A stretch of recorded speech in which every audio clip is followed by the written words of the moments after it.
Hello, everyone. It's Wednesday. Welcome to Rose and Carter Do the JOB show day. And today we've looked from an episode of Pro Wrestling This Week from August of 1987. Something a little bit different. I've never really watched Pro Wrestling This Week in full. I've seen bits of it on YouTube, like clips and stuff, but never the whole thing. It's basically a massive advert, isn't it, really? Which is fucking brilliant for wrestling in general. But I did a bit of Google investigation, like I do. And between 1986 and 1992, there was a section like a 8-hour block on a Saturday night on some TV channel in America called Superstars of Wrestling. The whole block, the whole 8-hour block, and it was Joe Pedicino who hosted this. This Pro Wrestling This Week. But he kind of ran the whole 8-hour block, and he had an hour of NWA, an hour of Japanese wrestling, an hour of WWF, an hour of World Class every Saturday night. And this Pro Wrestling This Week was part of that block every week for a certain period, 86 to 88. This kind of show ran, but imagine that, a fucking 8-hour block of different promotions. 8 different. It's really good. It's fucking brilliant, man. It would be there, wouldn't it? It's like a fucking magazine show, isn't it? It is quite literally like reading an old magazine, isn't it? This show. Yeah, I got that vibe as well, to be honest. Yeah, I mean, like the matches. Like, imagine as a kid, your attention span's pretty fucking poor anyway, isn't it? So not kid would be watching fucking late at night, but they could have repeated it or taped it or whatever the fuck they did. But watching this now is quite insightful because it's just enough, isn't it, to give you the want to go and search more. You saw a little bit of AWA, and if you like that, you can think, oh, it's like a fucking a wrestling buffet, isn't it? More where you can eat buffets where you try fucking beef and black bean sauce that you've never had before, and think that's all right. That is, I'll order that next week on the fucking the takeaway. But anyway, I fucking love Gordon Soley. Yeah, fucking legend. In my opinion, was the greatest commentators ever. So the intro was pretty cool. Tommy Rich at the start, flags and shit. And then Gordon Soley says what's happening during the show. First match was the Midnight Express versus Steve-O and Sonny Rogers with Nick Bockwinkel on commentary. Basically a squash, isn't it? But so fucking good. That group, like Midnight Express, even fucking Bob Ollie and Bart Gunn were fucking good together. Let's be honest. Like they get the piss taken out of them, but they were pretty good, weren't they? But this group of Midnight Express, Dennis Condrey and Randy Rose, I thought fucking smashed it. Yeah, well, I've always been a fucking massive Dennis Condrey mark anyway. Like I fucking love Dennis Condrey. So anything that he's involved in, I'm gonna fucking naturally just like it straight away anyway, because I just think he's fucking brilliant, to be honest. So yeah, I mean, even though they were on with Sonny Rogers and Steve-O, they still gave them bits as well. It wasn't like a total fucking whitewash, was it? Yeah, and they were like any combination of the Midnight Express were always good at getting other people over.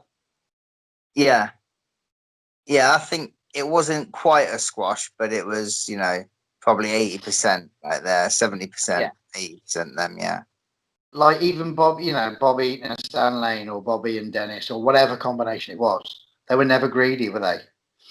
No, they all got the best out of whoever the opposition was. So it was an easy win for the Midnight Express, basically. Then there was like an event plug. Then Joe Pedicino with his news from the NWA and UWF, which used to be Mid-South, didn't it? Press conference with Terry Taylor, putting over the fact that Terry Taylor jumped Chris Adams I wouldn't see this kind of thing as well. I wouldn't have minded looking at Chris Adams versus Terry Taylor because I like both of them. So that's something that I'd look into now. Mm. Chris Adams was class, I think, and Terry Taylor. Yeah, we spoke about. Watched a lot of his stuff. Like, well, not recently, but probably maybe 6 months back. I went through and watched quite a lot of Chris Adams stuff. To be honest, very enjoyable. Yeah, like the originator of the super kick. Really, every fucker does it now, but it was rare then, weren't it? Yeah, and it was a fucking great super kick as well. To be honest, it's fucking brilliant. Finished like it should be. If you get kicked in the chops, you ain't coming back, are you? Let's be fair. Not at all. I mean, fucking nowadays you'll see fucking people hit fucking 3 or 4 of the fuckers. I'll kill you. Yeah. DDT's the same, isn't it? Every match got fucking DDT. Every match. Yeah. Where, maybe with the exception of Raven. Arn Anderson used it as a finish, didn't he, for a bit? Jake, obviously, but I'm bypassing him because it kind of started there, didn't it? But Raven and Arn Anderson, the only two I can think that used it as a finish. Could be wrong. Can't think of anyone else offhand. Then it went to fans' questions with Bonnie Blackstone. Now, Bonnie Blackstone was Joe Pedicino's wife. He was fucking punching above his weight, I think, for that one. Because, Bonnie Blackstone was all right. And Joe Pedicino, little fat geezer. These fan questions, fuck knows what fucking planet these fans were on. But one of the questions was from some fucking idiot in some state somewhere. Why don't the Rock and Roll Express wrestle singles? What a fantastic question. Thank you so much for writing in and taking the time. Surely they could have just they could have scrapped that question and said, right, next. Like, you know what I mean? Yeah. It wasn't even worth the time. I really enjoyed her reply as well because her reply was so fucking off. Now, she said that Gibson was a contender for Ric Flair's world title last year, which I'm sure he was. But she said Ricky Gibson. Gibson, brother. They, a legitimate wrestler. Ricky Gibson was, but totally the wrong man for this answer. But thanks for trying, Bonnie Blackstone. You had a go. I've wrote that as well, actually. I've wrote Ricky Gibson with a question mark next to it. Yeah, like Ricky and Robert tagged in Memphis, and they were a hell of a team, to be fair. Ricky Gibson would go as far as saying that he was better than Robert. Ricky Gibson and Ricky Morton would have been very similar as a team. But Ricky Gibson and Robert Gibson tagged, pre-rock and roll days, but got the wrong person. Anyway, the next question, this is about her as well, isn't it? Where is Baby Doll? That was the question. That was it. Where is Baby Doll? The answer was helping the missing link and leading a good life. Well, thanks for that, Bonnie Blackstone. That was fucking insightful. Thank you so much. Please write in. I might write in next week, see if I can get my question on there. Gordon Soley then goes to the Alabama State title. Jonathan Boyd versus Bullet Bob Armstrong. Now, I fucking love Bullet Bob Armstrong. Jonathan Boyd was the alternate sheep herder when one of the sheep herders, I can't remember which, but was sort of out of action. So he was like another sheep herder, like legitimate New Zealand boy. Bullet Bob's pure class. Figure 4 shit going on. It's fucking wild. It's a brawl out the ring. Scott Armstrong comes in. Steve saves after some shit goes down. But the Armstrongs are fucking brilliant, aren't they? You can't fault them at all. Every one of them. You can't fucking...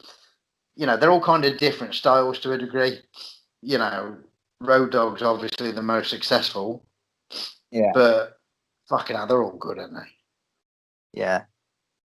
They're almost a fucking bit of a I don't want to say underrated, but not quite as common as not as popular among some people as they should be. If you know what I mean. Like you don't hear the name brought up like you do with like the Von Erichs or the Hearts or something. You never really hear like you do, but not that often. You know what I mean? Like the whole wrestling family question comes up a lot, doesn't it? Yeah, and you do hear Briscoe brothers and the Funks and that kind of thing. Like you said, the Von Erichs. If anyone says Ezra and Christian, I'll punch him in the throat. But by far the best, certainly in the ring. I mean, they might not have. I mean, Bullet did and Road Dogg did, but maybe not Scott, Steve, and Brad. But I mean, Bullet and Road Dogg were fucking great talkers as well. Bullet was from that era where you had to talk people into the building. To fucking that was how you earned money, wasn't it? Then it was Central States Wrestling for Abdullah the Butcher versus, I can't remember who it was. Brody. Was it not somebody else first? It ended up being Brody because he jumped in the ring, didn't he? Regardless, it was a schmoz, and it was all fucking. Pretty much every match on this fucking show ended in some dirty finish, didn't it? But I suppose it was a new show, so that was what they were. It's not really news, somebody beating somebody, but somebody hitting somebody with a bin's fucking news, isn't it? So it did end up with Brody and Abdullah. Lots of blood and shit going on. Rib Rogers was on the commentary, which is pretty cool. Didn't swear once. Who'd have thought it?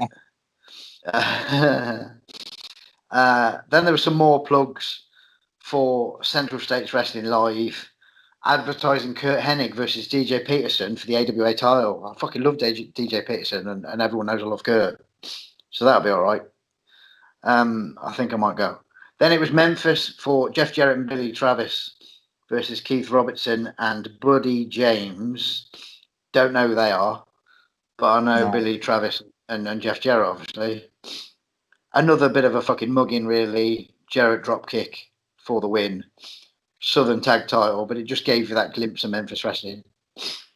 This is the most interesting bit, I thought, was the fucking Bill Apter with his top tens. I've written down the top 10 so we can discuss said thing. Right, so this is August of 87, isn't it? Now, some people here that I would never thought would be on this top 10. WWF top 10. I was the same. So I'll go from 10 up. 10's Bam Bam. Kind of get it. He was a massive babyface, wasn't he? Yeah. So totally understand that one, to be fair. 9, Ricky Steamboat. Would have been on the way out, wouldn't he, really? April 86. 87. No, 87 he was still... Honky would have been Intercontinental Champion, wouldn't he? So, he would have been out of action, I'd have thought, because he would have done the throat thing. When Honky fucking dropped him on the... Was it Honky or Savage? Dropped him on the railings on his throat. Was it Savage? Yeah, you're right. So, he may well have been out at this point. So, why he's 9, I don't know, but he's on there at least. Gangs at 8. Ken Patera, I don't remember, this, 10 years before, massive villain, but I don't think he was as big a babyface at this period, Ken Patera, to warrant being the fucking 6th best in the world. You? Yeah. No, he wasn't really that fucking big, really, was he? No. Not at that point. No. 6 is Hercules. Get that one. 5 is Harley. 4 is Killer Khan. Killer Khan, who beat no fucker ever. That was the one that shocked me. Yeah. More than anything. The top 3, Randy, Honky, and Hogan. Totally get it. Yeah. But the 4th best in the world, Killer Khan. Yeah, bollocks, isn't it? Yeah. I mean, if you had to shuffle them around, just fucking. I'll put Killer Khan down the bottom, or swap Killer Khan and yeah, every fucker up one and just put Khan at the bottom. I mean, like, I've only ever seen Khan lose. Yeah, you know, the first time I ever seen Killer Khan, believe it or not, like I'd heard the name, and I obviously used to always watch fucking wrestling way back. But the first time I ever seen Killer Khan in person, or like, you know, what he looked like and everything, was fucking in. Remember the Three Ninja films? There's a fucking. Oh, yeah. He was in one of them where three ninjas kick back or something when they go to fucking Japan, and he's like one of the villains or something. Never fucking seen him, so I didn't know what he looked like till then. Then I seen the credits at the end, like Killer Khan. I was like, so that's who I fucking heard about all these years. But yeah, the only person I remember him beating, we spoke about earlier, is Outback Jack, and who didn't beat Outback Jack? So yeah, very hard. And he also did the most popular, and this was a bit of a shock as well, because August of '87, Lawler's at 10. Now I thought Lawler had fucking smashed this in 1987. There's Kevin Von Erich is 9, not a mention of Kerry. Yeah, that's weird, isn't it? Ken Patera's 8, Barry Windham at 7, 6 is Chris Adams, 5 is Ricky Steamboat, 4 Steve Williams. So I'm guessing Steve Williams would have been UWF, wouldn't he? Nikita Koloff 3, Dusty at 2, and Hogan at 1. So I kind of get you can get that. 2 at least. You know, I find it hard to believe that Steve Williams, popularity-wise, in a regional promotion, outbids Kevin Von Erich and Jerry Lawler. But, you know, fuck knows. I don't know. Then Bill Apter talks about Tommy Young, the referee, and someone said that he's been bought off to keep Ric Flair from winning, for Ric Flair from losing. But Bill Apter, bless him, he kind of puts him over as being this hard-working referee. Don't shit on the job and say, you know, he's bent in anyway. Next week, Bill Apter is talking about banning the managers. You're gonna, if you want to ban the managers, you've got to write into Bill Apter. And strangely, this is, how long ago is this? 33 years old, right? And now you don't see managers for shit, do you? So clearly Bill Apter's scheme has worked, and he has banned the managers. I mean, is there still managers? Do they still have managers? Not. Or they just no. I mean, I fucking love the managers. I love watching managers. I think it's a lot easier for the heels and stuff, and I love watching the fucking managers. But now it's a rarity, isn't it? You get like Heyman and people like that.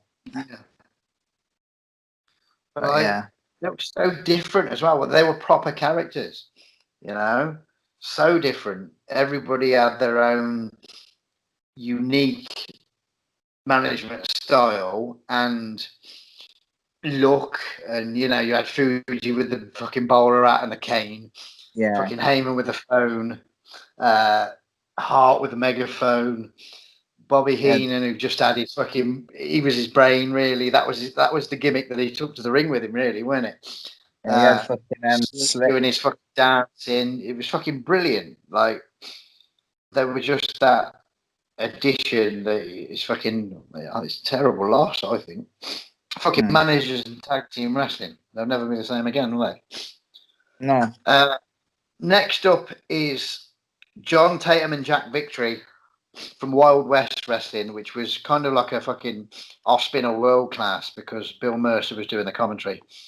I think Wild West Wrestling was run by Frank Dusek, and Gary Hart may have had something to do with it, but I'm not 100% sure on that. But it's basically a mugging throughout. Iceman King Parsons on the commentary, and then Missing Link and Bill Irwin come to the ring, who are faces. I mean, who'd have thought fucking Missing Link, being as ugly as he is, and Bill Irwin, who's got a fucking whip, would be faces? But that's Texas, isn't it? And that's a DQ anyway. And Bobby Durrell and Dave Hamilton lose that fucker. Who'd have thought it? But yeah, John Tatum and Jack Victory, right, are in one of my favourite tag matches ever from like December, I think December '88, Christmas Star Wars World Class show. No, it's not. It's just January because it was moved from the December due to bad weather. There was like a fucking storm or something, and it had to get moved. And it's them and the Fantastics, and it's fucking amazing from Reunion Arena in Dallas, and it's so good. It's on one of those, those USWA videos. Yeah. There's a tag team one in there. Oh yeah, I've got that. It's called like Tag Team Volume 1. It's got it's got a battle on it as well with a pole in the corner. Yeah. There's because there's about 4 or 5 different videos, isn't there? Yeah. It's on the one, I think it's called Tag Team Volume 1 or something. Yeah, that's right. Yeah. But it's on that, and it's fucking phenomenal. So good. So over. It's not, the crispest of wrestling ever, but it's so over. Just really good. Watch that. That was kind of like my first look at John Tatum and Jack Victory, was having that video. And from that day forward, like, I've been a massive Tatum and Victory mark. Jesse Ventura then, right, is interviewed by Bill Mercer. This is '87. Bill Mercer works for World Class, and he's getting interviewed by Bill Mercer, who and Ventura would have been in WWF, wouldn't he? That's a very odd setup, isn't it? Yeah, I thought that was a bit strange. Bill Mercer was like a World Class wrestling producer. You know what I mean? Like, he produced the TV and shit as well as the commentary. So what was that about then? What's the deal there? I don't know what backstory there is. Very odd. Then we go to the second fall of their classic match, which was Gino and Leo Garibaldi versus 2 people I can't remember, Marciani and some other fucking name. But it was a fucking hell of a heat-filled match, this. Proper black and white from 1958. It was, yeah. It's fucking it looked fucking awesome, to be honest, because it just looked fucking, crowd were just electric, weren't they? And they were moving pretty quick. The end result, it was the 3-fall tag, which we would have seen the first fall last week. It ended up 2-0 to the Garibaldi. Fucking hell of a knee lift midway through this. Oh yeah. But because of this, last night I was looking into more like 50s wrestling, and I watched some Lou Thesz and the Garibaldis again, and fucking stuff from Chicago and Hollywood and shit. It was like, because I've never really studied wrestling from that era, and it was right. Yeah. It was simple, and some of it was sloppy as fuck, but it was a fight, and it was so over. Like fucking everything they did got a pop. They just knew their craft, didn't they? Yeah. There was no weak people there. So from there we went to the Danger Zone with Paulie Dangerously, AWA Paulie Dangerously. This was the best Boris Zukov interview ever, was it not? Because he said nothing. Yeah. Boris he introduced Boris Zukov, and Boris Zukov just stood there. Stood there looking all Boris. Yeah. Go Boris. I do love a good Boris Zukov match though. Like he's been involved in some matches that I've really, really enjoyed, which is, quite surprising, but he fucking has, to be honest. I like him, I do. I've always liked his wrestling, but after this I also like his promos. Like you couldn't say he said a bad word, could you? He got his point across, didn't he? Yeah. Yeah. Next, they advertised the Wrestling Fans Cruise. Now, this cruise sounds pretty cool, but it is $899. That's 1987, $899. Now, I don't know what the exchange rate is now, but it used to be half and a bit on top. So that's like 550 quid, right? In 1987 for a fucking weekend on a boat. That's mad, isn't it? Yeah. Yeah. So then Joe Pedicino, say again, mate. No, that's a bit crazy, isn't it? To be fair, that's like mad coin. Huh. So then Joe Pedicino chats about Bam Bam Bigelow and the WWF, that he would not sign with Jimmy Hart. Yeah. The Young Stallions went over the Hart Foundation thanks to Mr. T. When they reversed the decision. We never actually saw it, but we saw pictures of Mr. T as the referee. Young Stallions beating the fucking Hart Foundation must have been massive. Yeah, it's a big deal, isn't it? Yeah, because, you know, the only people that the Young Stallions have ever beaten are Barry Horowitz and the fucking Brooklyn Brawler. Yeah. Then we go to the Caribbean for some World Wrestling Council from Puerto Rico. Universal title, Carlos Colon versus TNT. Carlos Colon, obviously father of Carlito, and TNT is Savio Vega. Yeah, this fucking. I was really enjoying this match until like the fucking interference. Yeah, it all went shit up, didn't it? Mr. Pogo came in and fucking ruined it. Yeah, it kind of pissed me off actually a bit. I was like, this is fucking best match of the lot so far, and then I was fucking boom, it just fucking ended. I was like, the fuck, like I was quite pissed off at the outcome, but yeah, I was enjoying it. I do enjoy me some Puerto Rican, you know, WWC World Wrestling Council, and there's a fabulous YouTube channel called WWC Classics with a load of these, you know, like Puerto Rican matches on. And well, I'm a big fan of Savio Vega as well, to be honest. They had an agreement. Say again, sorry.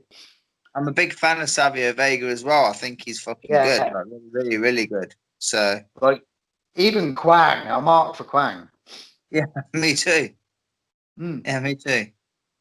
You know, he brought something different to the WWF at that time. I don't think it had anything quite like it. Yeah. But yeah, they had a lot of American names in World Wrestling Council.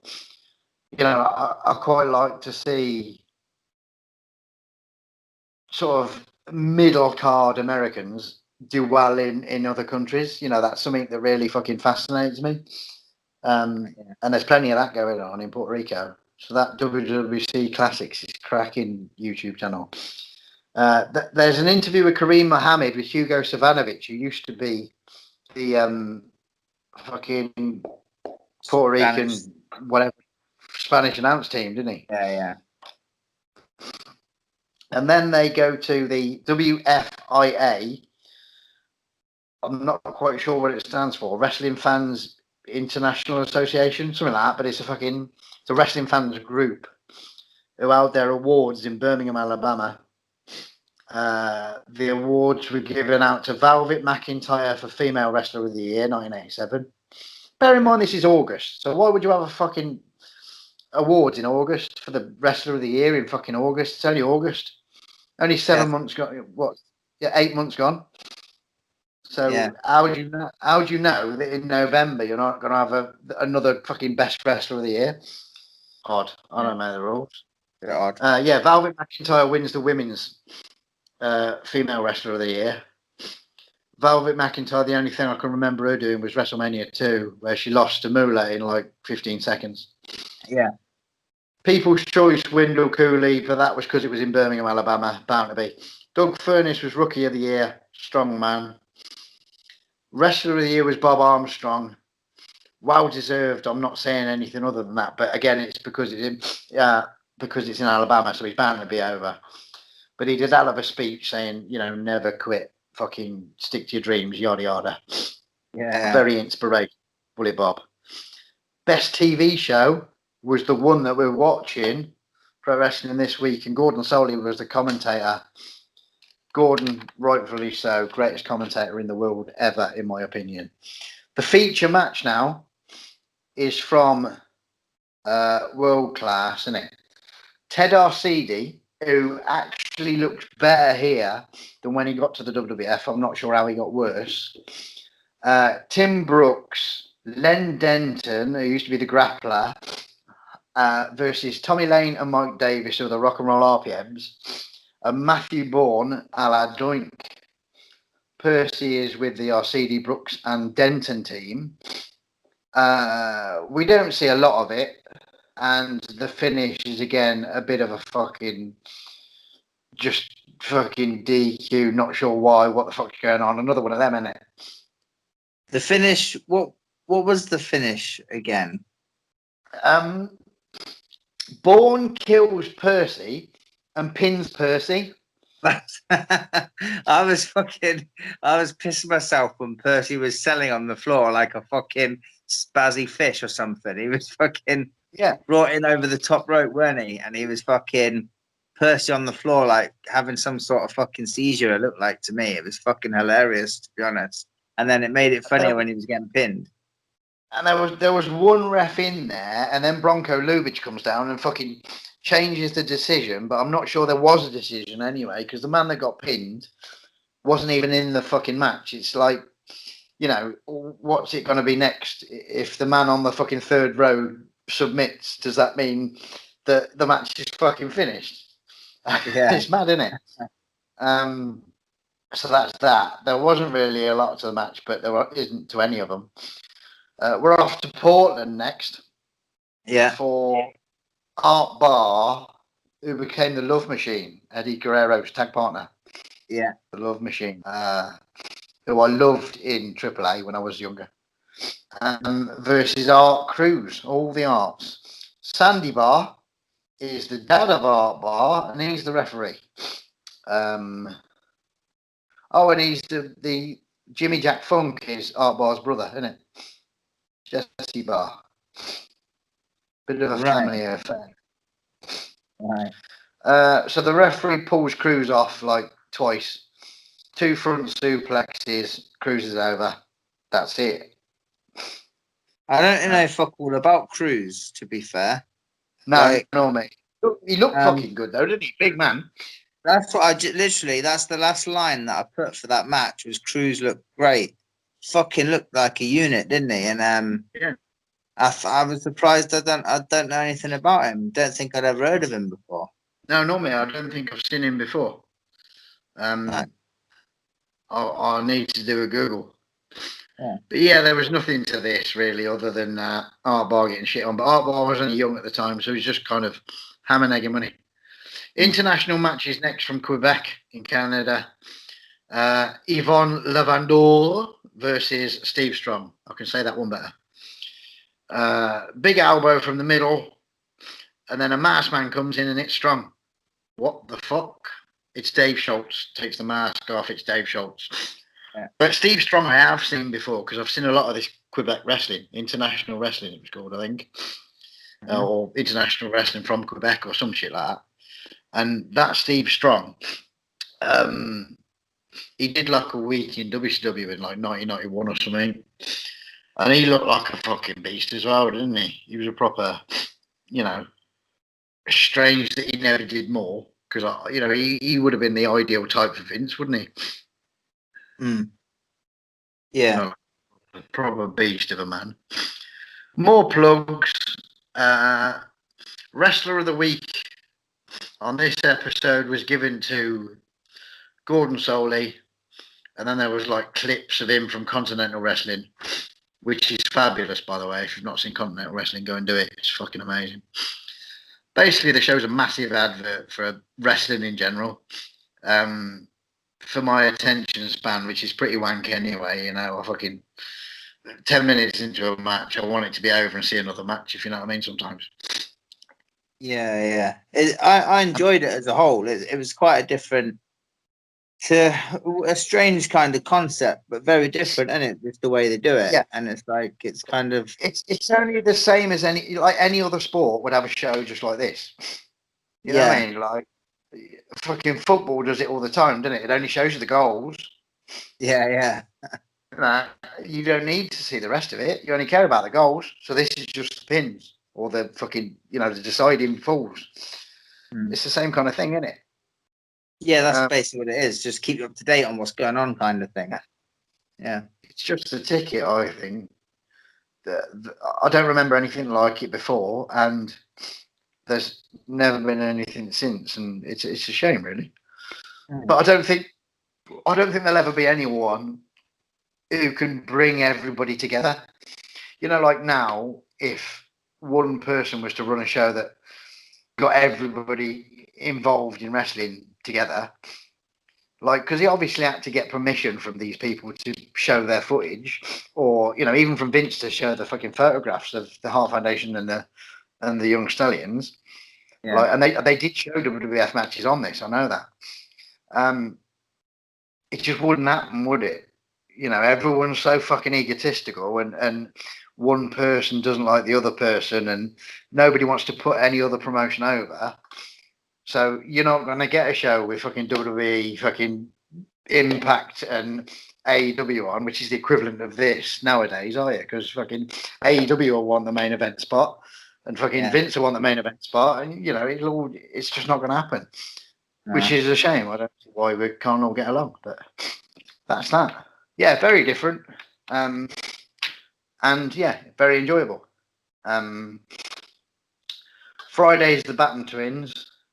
I've shortlisted them, and I've shortlisted it to 4. I got it down to about 10 matches that I fancied. They had a fucking long career, 83 to 05, the Batten Twins, so there's plenty to see. What's that? That's fucking 22 years, is it? Yeah, so a fair whack in it, team.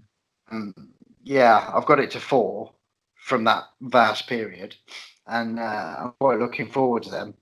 They're a hell of a team, really are.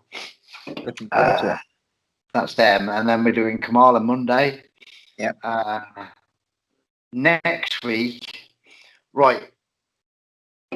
Because of time and shit, like I've got less time now than I've had before, but I figured we can do shorter shows, like shorter reviews, if you know what I mean. Like, instead of watching a fucking 3-hour pay-per-view, which is harder for me to do now, I can always find an alternative. So we're still gonna, like, I said we're going out of our comfort zone.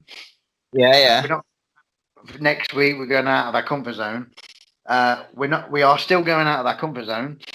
But instead of doing out of our comfort zone 3-hour pay-per-view, we're going out of our comfort zone with an hour highlights of pay-per-view, like a show from XPW. Yes. Yeah. We're going fucking hardcore, mate. Yeah. And I think it's called Enter the Sandman. Right. With XPW and lots of people getting blood. Because I just thought we've never really been there. We've never done it. So why not? That's next Wednesday. The good, the bad, and the ugly. Fucking next Wednesday. Next week, Kamala is the ugly. The bad is the fucking XPW. Your tag team pick we'll get your tag team pick on Friday for the following Friday. It better be good. So we got good, bad, and ugly there, haven't we? I'll give it some thought. All right. Yeah, we'll see everybody Friday. Have a good couple of days.